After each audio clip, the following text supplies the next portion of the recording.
Hello mga Mars, welcome back to my channel, Karin Scoop Station here. Pasensya na po kayo kung pawis na pawis ako dahil katatapos ko lang mag-workout. Gusto ko lang kasi kayong i-update tungkol sa magandang balita dahil si Maine Mendoza ay nag-change status na sa kanyang Instagram account.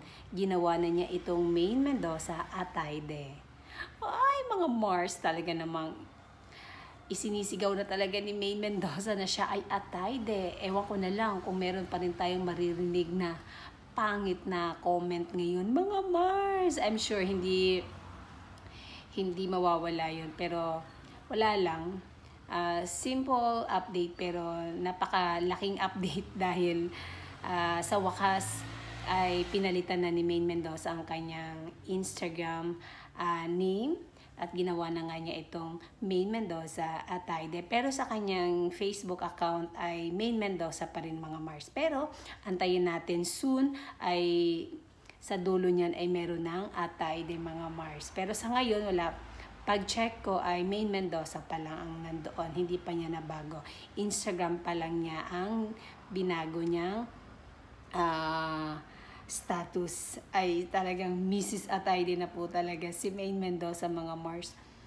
Naku, alam nyo mga Mars, showing na dito sa amin, dito sa may Parañaque, this week lang nag-showing ang Monster. So by Friday manonood na po ako mga Mars. Papanoorin ko na kasi grabe yung feedback mga Mars na nakikita ko sa Instagram.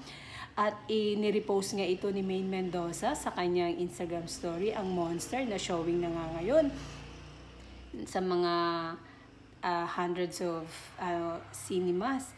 Tapos, syempre, di ba sabi nga ni Ma'am Silvia Sanchez, magiging part na nga si Maine Mendoza sa Nathan Studio na kanilang pagmamayari siya, of course, dahil asawa na nga siya ni Arjo Atayde and kabilang na talaga siya sa mga ganitong project. At 'di ba nakailang magkasama na nga sila to promote their movies, lalo-lalo na yung Topak and then yung Monster, diba? Tapos nakailang magkasama na si Ma'am Silvia Sanchez, nakailang premiere na kasama niya si Maine Mendoza. And then ikaw mga Mars, nakapanood ka na ba ng Monster?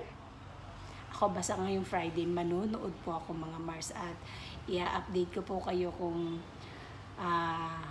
ano ang Monster mga Mars. Basta sa ngayon, happy ako dahil Maine Mendoza Atayde na siya sa Instagram account niya. And that's it mga Mars. Thank you for watching. Bye!